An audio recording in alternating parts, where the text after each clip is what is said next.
Hi everyone, it's Aidan here from Goodada Inspections.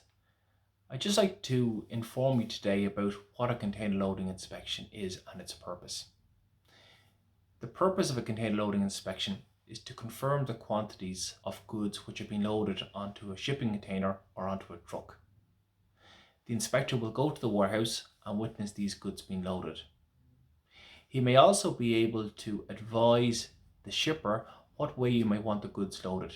So for example, you may want certain products to be at the front of a shipping container and certain products at the back. The inspector can also very briefly do a very quick visual check of your products. This is not a finished goods inspection whereby the product can be properly checked and analysed.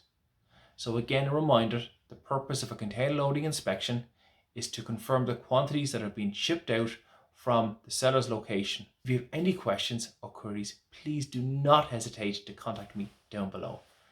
Thanks for watching, stay safe and goodbye.